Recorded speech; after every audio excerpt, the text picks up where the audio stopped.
Ndabasuhuje mwe mwamaze gukanda subscribe kuri Bwiza TV nawe turamara gukanda kuri subscribe nakubwira ngo uyu niwo mwanya kugira ngo tujye tubana mu makuru n'ibiganiro bitandukanye tuba tugenda tubategurira hirya no hino mu Rwanda ndetse no mu isi muri rusange.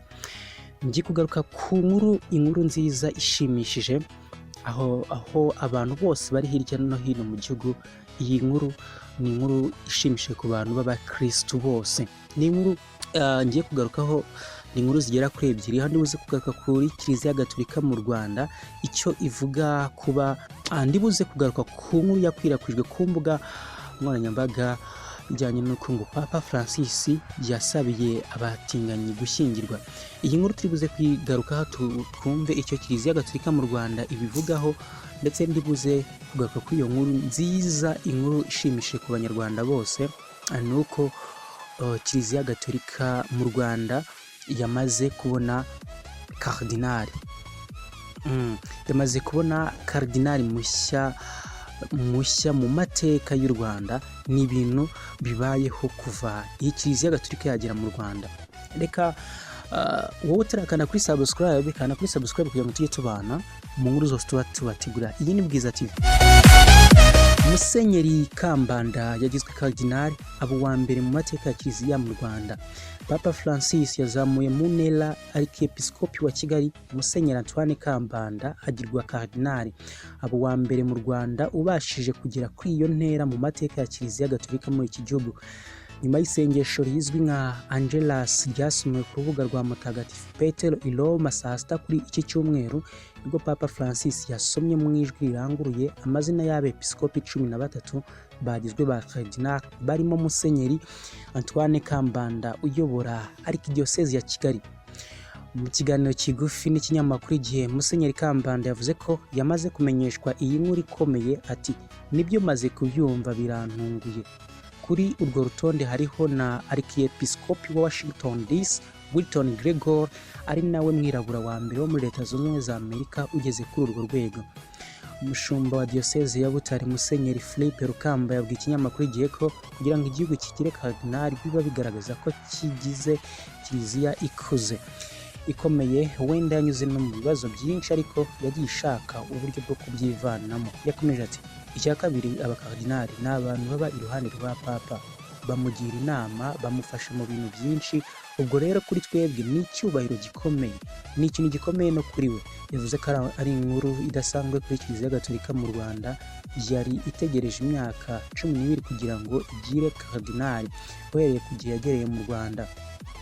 Biteganywa ko Musenyeri Kambanda azakomeza kuyobora Diocese ya Kigali kuko aba ari musenyeri nk'abandi, nubwo afite ikindi cyiciro cyisumbuye abarizwamo nk'uko na Papa ari musenyeri. Kugira ngo umuntu abe Cardinal biri mu bushake bwite bwa Papa, kuko nta tora ribaho, bikorwa mu busesenguzi bwe akitoranyiriza abamufasha. Ba Cardinal nibo batora ba Papa, bivuze ko buri Cardinal aba ari umukandida.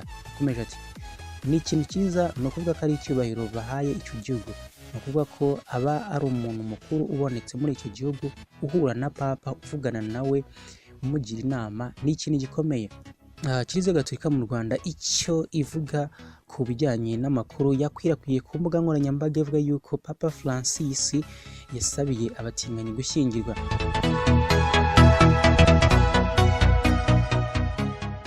Kiliziya Gatolika mu Rwanda yanyomoje amakuru yuko Papa Francis yasabiye abatinganyi gushyingirwa.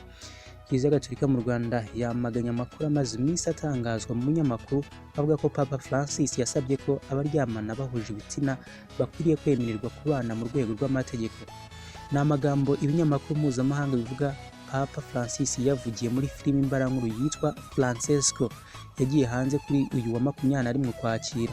Muri iyi filimi uyu mushumba wa Kiliziya Gatolika yumvikanye avuga ko abaryamana bahuje ibitsina bakwiye guhabwa uburenganzira bwo gusezerana imbere y'amategeko kugira ngo nabo abarengere ndetse babashe no kugira imiryango. Ayo magambo yateje urujijo mu bayoboke ba Kiliziya Gatolika izwiho kutemera umubano w'abantu babiri bahuje ibitsina babana nk'umugabo n'umugore. Itangazo ryashyizwe hanze kuri uyu wa gatandatu na Musenyeri Philippe Rukamba, perezida w'inama y'abepiskopi Gatolika mu Rwanda, yavuze ko ayo makuru yatangajwe atariyo ndetse Papa atigeze yavuga. Yagize ati nyuma yo gusesengura amakuru yacicikanye muri iki kinyamakuru dushoje muri iki cyumweru dusoje, aho bimwe mu bitangazamakuru byatwerereye nyir'ubutungane Papa Francisco ibyo yatigeze avuga mu by'ukuri ku birebana n'abana bahuje igitsina. Ubuyobozi bwa Kiliziya Gatolika mu Rwanda burabamenyesha ibi bikurikira: kunoza, gutangaza cyangwa guhindura inyigisho ku kwemera Gatolika bifite inzira zizwi binyuramo n'uburyo bimenyekanishwa. Si mu kiganiro n'umunyamakuru runaka, birashoboka ko mu bamamaza izo muha haba harimo abataramwumvise neza, abasemuye ukutari ko mu ndimi zinyuranye, ariko wenda hari n'ababikoze nkana bagambiriye kuyobya abakristo no kumuvugira ibyo bo bifuza ku mpamvu zabo bwite zidafitanye isano no kwemera Gatolika. Rukamba yavuze ko abatangaje ayo makuru bakomatanyirije hamwe ibyo yagiye avuga kuri iyo ngingo y'aba bana bahuje igitsina mu bihe bitandukanye n'ahantu hanyuranye, ndetse n'ibyo mu gihe yari ataraba papa, nk'aho byaba bikubiye mu kiganiro kimwe rukumbi. Itangazo rikomeza rigira riti: Papa Francisco ntashyigikiye na busa abagabo babiri cyangwa abagore babiri babana nk'umugabo n'umugore nk'uko binyuranyije na kamere muntu, bikaba bihabanye n'amahame ya Kiliziya Gatolika ndetse bitabasha kungura umuryango mugari w'abantu, haba mu burumbuke cyangwa mu ihirwe nyaryo umutima wa muntu wifuza. Bene ayo mahitamo ni icyaha Kiliziya Gatolika itahwemye kwamagana. Icyakora Imana ntitererana abanyabyaha. Icyo Papa Francisco avuganiraho aba bana bahuje igitsina ni uburenganzira bwo kubaho mu miryango yabo bavukamo ntibahozwe ku nkeke. Ikindi ni ukubaba hafi no kubafasha nk'abanyantege nke nyine mu guhindura imyitwarire no kunganirwa mu kuri n'urukundo.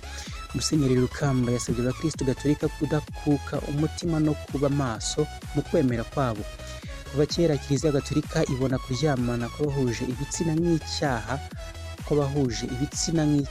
Mu mwaka wa 2003 ubwo Kiliziya Gatolika yari iyobowe na Papa Yohani Pawulo wa kabiri, yasohoye inyandiko igira ikivuga mu gushyingiranwa hagati y'abahuje ibitsina. Muri iyi nyandiko Kiliziya Gatolika yavuze ko inyigisho za Kiliziya zigisha kubaha abaryamana bahuje ibitsina bashobora kuganisha na gato ku kwemera imyitwarire y'abaryamana bahuje ibitsina cyangwa kwemera ishyingiranwa ryabo.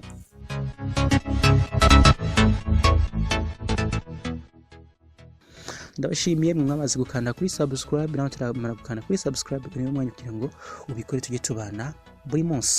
Mugire ibihe byiza.